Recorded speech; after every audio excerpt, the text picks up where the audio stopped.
ওম Sairam. Good morning, শুভ সকালের শুভেচ্ছা। চলে এলাম একটা জিনিস শেয়ার করতে, খুব ভালো লাগবে, একটু হাসিও পাবে।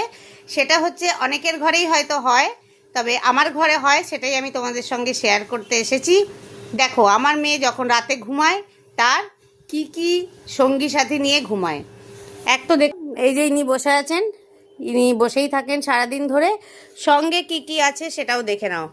এখানে একজন আছে, এখানে একজন, এখানে আরেকজন, তার সঙ্গে বোরোলিং, তার সঙ্গে জোয়ানের কৌটো, আবার বোরোলিন, গার্ডারের কৌটো, হেয়ার ব্যান্ড, এখানে পন্সের ক্রিম, এখানে একটা রোলান আছে যেটা পেন মানে হলে মাথায় সেটা লাগালেই ভ্যানিশ হয়ে যায়, এখানে হাজমোলা, হ্যাঙ্কি, দেখতেই পাচ্ছ, হেডফোন সব। আবার উনি একটা জলের বোতল দিয়ে জল খেলে ওনার হয় না, একটা এবং সঙ্গে আরেকটা। তো যাই হোক, তোমাদের কাদের কাদের ঘরে এমনি হয় অবশ্যই জানিও। এটা একটা বিরক্তিকর ব্যাপার, সকালে উঠে বিছানাটা ঠিক করতে হয়, তখন এত ইনস্ট্রুমেন্ট ছড়ানো থাকে যে কি আর বলবো। কিছু করার নেই, এখন মেয়ে করছে, সেটা তো মেনে নিতেই হবে। যাই হোক, সবাই খুব ভালো থেকো, সুস্থ থেকো। যদি ভালো লাগে ব্লগটা তাহলে একটু শেয়ার করে দিও, আর কার কার বাড়িতে এমনি হয় অবশ্যই জানিও। টাটা।